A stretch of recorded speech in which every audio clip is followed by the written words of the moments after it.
qadim. Bismillahirrahmanirrahim. Yang dinamakan cerdas itu bukan kamu setiap sekolah dapat ranking. Kamu kalau kerja buka usaha, wah, dapat keuntungan yang besar. Kamu mondok kuwi nderepol ngalime pol. Walah, arba'in lagi rong dina katam. Enggak gitu. Orang yang cerdas itu orang yang mampu menahan mata tidak dibuat melihat kepada wanita-wanita yang tidak istri-istri kita. Mampu menahan mata tidak melihat kaum lelaki yang tidak suami kita. Telinga tidak digunakan untuk mendengarkan berita-berita yang hibah. Tidak mendengarkan suara-suara yang enggak baik. Tidak mendengarkan alat-alat musik yang diharamkan oleh Allah Subhanahu wa taala. Cerdas yang benar-benar cerdas itu kita yang bisa menahan mulut kita tidak berbicara sesuatu yang haram. Enggak pernah membahas kejelekan orang. Di saat kita tidak mecet-mecet HP pada menulis, membuat status yang diharamkan oleh Allah Subhanahu wa taala. Hati yang tidak belasak-belasak mencintai selain Allah dan Rasulnya dan orang-orang yang cinta kepada cerdas itu di situ kan. Kalau kamu dikatakan cerdas karena kamu bekerja terus uang kamu banyak, terus di mana letak cerdas kamu? Wong nyatane toh orang fakir sama orang kaya belum tentu makannya banyak orang kaya. Orang kaya kalau makan tanggung telung piring, wong sugih mangane paling pipik-pipik gak doyan. Gitu kan, dengerin. Orang cerdas itu di saat kamu punya amanat, kemudian kamu datangi amanatmu. Kita orang ini diberi amanat sama kedua orang tua kita. Nak, kamu saya pondokkan, kamu saya ragati, kamu saya kirimi. Nak, sungguh-sungguh di saat engkau belajar. Di mana kita? Kalau Anda sungguh-sungguh berarti kamu adalah orang yang bisa memegang amanat. Tapi kalau kamu tidak sungguh-sungguh berarti kamu yang telah merobek itu amanat. Seorang guru menyampaikan ilmu kemudian kamu tidak sungguh-sungguh mendengarkannya dan mengikutinya dan mengamalkannya. Itu kan, dengerin. Orang cerdas itu orang yang di saat punya amanat kemudian mau datangi amanat. Amanat itu tidak cuma itu saja. Kamu dihutangi sama seseorang, itu juga amanat. Bagaimana akhlak kamu melakukan perbuatan baik kepada mereka. Dulu ada seorang sahabat, sedang bincang-bincang sama dua orang. Jadi bincang-bincang sama orang di pinggir jalan. Kemudian di waktu itu Rasulullah sedang melintas. Lalu Rasulullah tanya, kenapa? Kenapa? Ya Rasulullah, si fulan ini punya hutang gak tanggung jawab. Sudah waktunya bayar atau bayar. Lalu Rasulullah mengatakan, berbuat baiklah kepada. Kemudian Rasulullah pergi. Selang beberapa bertanya, apa yang kau lakukan kepada saudara muslim, kepada saudaramu itu? Sahabat tadi mengatakan, ya Rasulullah, sudah saya bebaskan.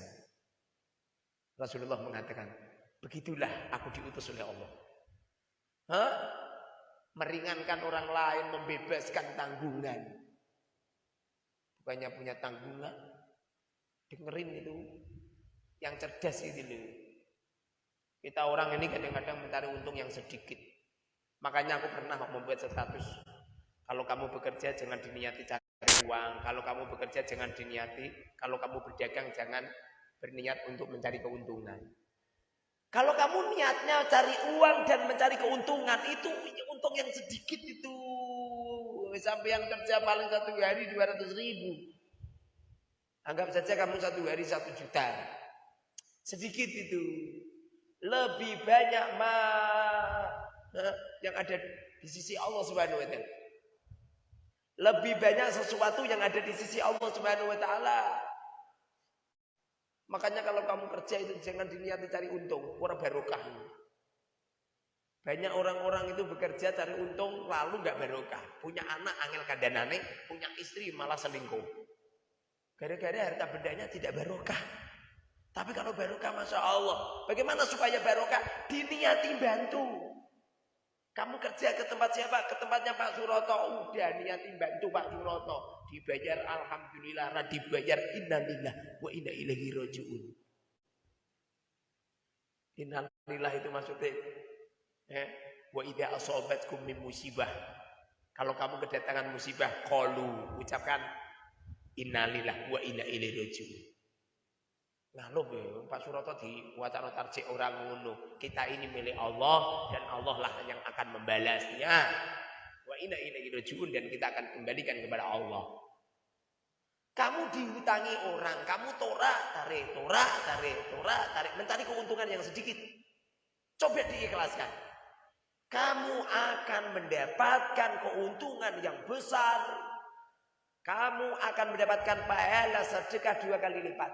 Kalau kamu dihutang sama Pak Suroto 100.000, kamu enggak narik Pak Suroto. Itu artinya kamu sedekah saat itu setiap hari 100.000 kali 2 berarti 200.000 ila yaumil qiyamah.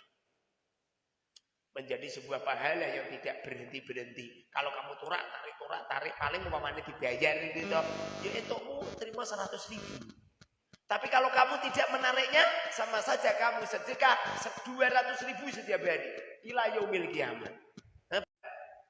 Pilih menarik cuma untuk 100.000, mendapatkan 200.000 ila yaumil qiyamah. Diikhlaskan. Nah isi modal si paseh diikhlaskan. Ngono wis boyong lho. Ora iso Ustaz, wong aku dhewe diutang. Gak bisa Ustaz, pokoknya ra iso. Ora dibayar saiki tak bayar tak tarik besok ning akhirat. Romansyamu kaya akhiratmu. Kalau punya amanah datangi amanah.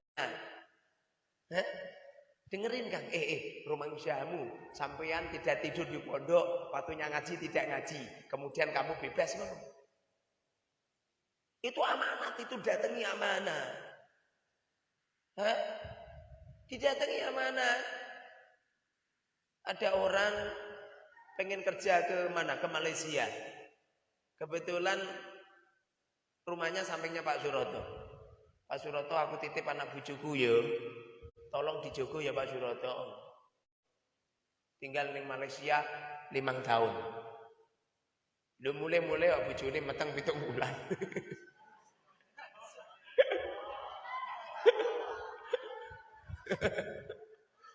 Payah dititipi duit malah duitnya entek. Dititipi amanat dilanggar amanatnya. Dititipi bojo malah bojone diincipi. Orang genah. Dulu itu ada seseorang yang berangkat haji. Paham haji? Di Batu pengen berangkat haji, dia menitipkan uang. Menitipkan uang orang ahli ibadah. Orangnya khusyuk ahli ibadah. Uang. Setelah itu beliau berangkat. Nyampe berangkat pulang. Kemudian orang yang nitipin uang ini kan sudah pulang dari ibadah haji. Silaturahim ke tempatnya. Assalamualaikum. Waalaikumsalam. Monggo. Wonten anu Pak Niki. Tidak perlu saya sampaikan namanya. Apa kata beliau? Masya Allah, bapaknya pun wafat. Gitu. Tapi beliau tidak mendatangi amanah. Ini saya diceritain sama abahnya Habib Hasan. Semoga saja Habib Hasan kesini ya. Allahumma amin. Dungamu mati, wi wong marah.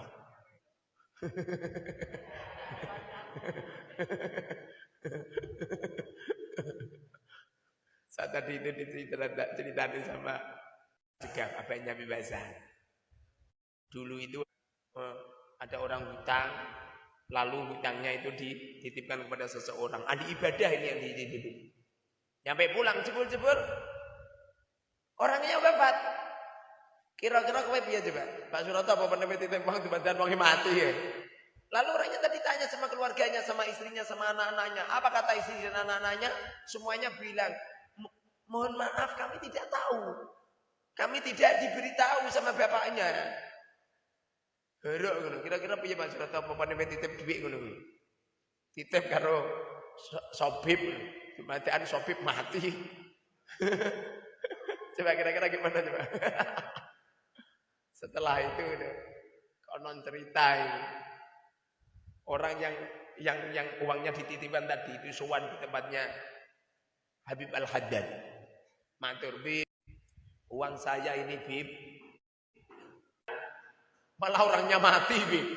Keluarganya saya tanyain, nggak ada yang tahu, Bib. Bahkan dia tidak memesan amanat ini kepada keluarganya. Ini kira-kira di mana, Bib? Caranya bagaimana? Apa kata Habib Al-Haddad? Beliau mengatakan, udah, kamu berangkatlah ke Mekah, nanti di sana ada sumur Zam-Zam, kamu panggil namanya. Kamu panggil namanya. Orangnya tadi berangkat lagi ke Mekah. Nyampe di sumur Zam-Zam dipanggil namanya. Enggak keluar-keluar, enggak ada jawaban. Pulang dia. Pulang. Setelah pulang, matur lagi sama Habib Al-Haddad. Ya Habib, enggak ada jawaban, Bib. Gimana ini? Apa kata beliau? Datanglah ke Yaman. Di Yaman sana ini ada sumur. Di sana ada sumur, nanti kamu panggil di sumur itu. Konon cerita sumur itu tuh warnanya hitam gitu.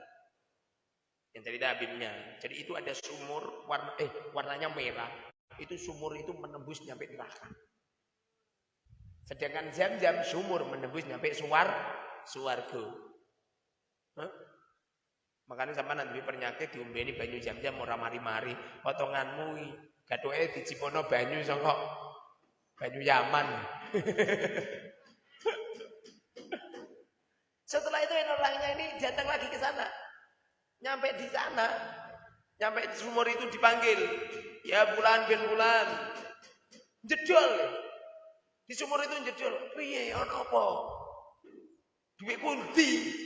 Wis tak titipi duit. Uang kamu di bawah pintu. Di bawah ini, pintu ini diterangkan semua. Setelah itu pulang langsung ke tempat yang punya rumah tadi. Dicari, alhamdulillah ketemu. Uangnya ketemu. Setelah ketemu beliau sowan ke tempat Habib Al-Haddad. Apa kata Habib Al-Haddad? Sungguh air Zam-Zam yang ada di Mekah itu air yang bersumber menembus sampai surga. Sedangkan yang ada di Yaman itu air yang bersumber menembus ke neraka. Sungguh orang itu yang kamu amanati gara-gara tidak mau mendatangi amanat, beliau ada di neraka, diadab oleh Allah. Tapi setelah dia menyampaikan amanat kepadamu, maka dia terbebas dari siksaan api neraka, kemudian mereka dipindah ke surga. Dengerin kan, paham? Kowe iki diamanati wong tenanan ra genah. Dititipi janji, ingkar janji. Dititipi duit, entek duwite. Dititipi roti, dhewe mangan malah kalong. Joko yo, aku tak lunga dhisik. Dititipi bojo malah diicipi.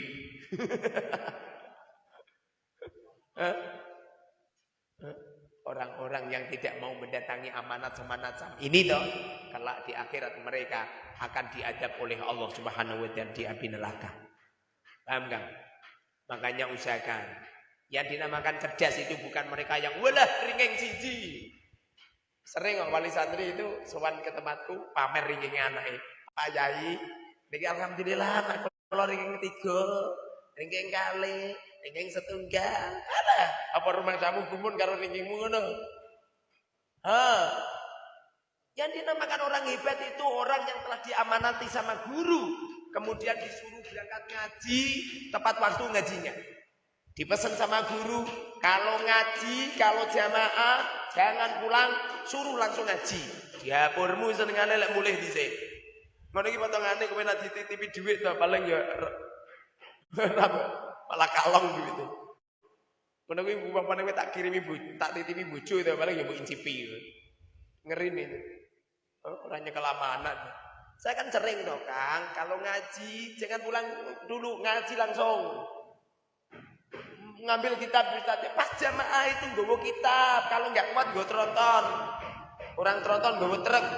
Kurang gede truknya nggawa blundul. Blundul orang gede nggawa odong-odong. Potong gue becak. Becaknya orang gede nggawa motor. Motornya orang gede nggawa sepeda ontel. Dia ontelnya orang gede nggawa apa bisa disurung ya apa jenenge? Angkong. Kamu itu lagi kenal. Ilmu itu tokang. Ilmu itu rasa banyak-banyak. Ilmu itu sedikit diamalin. Ilmu sedikit diamalin. Sampean ngamalin ilmu sedikit, insyaallah. Rahmat sampean. Yang jadikan kita orang ini enggak keramat ini gara-gara ilmu enggak mau ngamalin. Yang sabar hidup ini.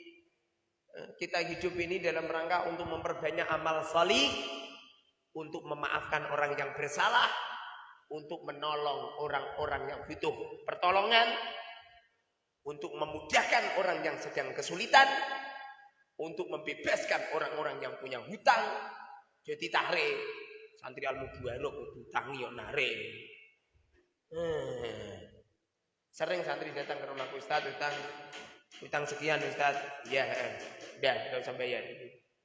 Itu jangankan no terima ngono, wali-wali santri sing wayahe bayar ra bayar, tapi bebasno. Ora bayar ora apa-apa. Terus kere ngono. Lah wong ana kere. Saya mondok di Al-Mubarak 20 tahun. Ayah ibuku tidak pernah ngirimi aku. Malah iso tuku mobil telu, malah bisa bangun-bangun tanpa proposal. Al-Mubarak enggak pernah proposal. Kalau enggak percaya kok karo pengurus.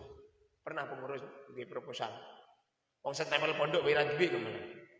Sing duwe paling Sati Putri. Mbok gawe nempel apa kuwi? Gawe nyetempeli bathuke. Gendak keliru. Al-Mubarak enggak punya stempel. Stempelnya tak pasang di gone lantai 2. Tak pasang plek ambek di mobil. Stempel ngene kanggo nyetempeli apa? Paham kan? Allah itu bersama dengan orang yang sabar. Disakiti orang yang sabar. Yang sabar. Allah yang berbuat baik. Allah itu bersama dengan orang-orang yang suci. Orang-orang yang bersih. Bersih dari kotoran. Bersih dari najis. Bersih dari hadas. Hadas kecil dan hadas besar. Bersih dari dosa. Bersih dari kesalahan dan bersih dari kekufuran. Letakkan Allah, hanya Allah yang ada di dalam kalbu kita. Jangan ada siapa-siapa. Semoga manfaat barokah. Amin amin ya rabbal alamin. Alhamdulillah alamin. Allahumma shalli wa barik ala sayyidina Muhammad wa ala sayyidina Muhammad. Rabbana dhalamna anfusana wa illam taghfir lana wa tarhamna lanakunanna minal khasirin. Wassallallahu ala sayyidina Muhammadin wa ala alihi.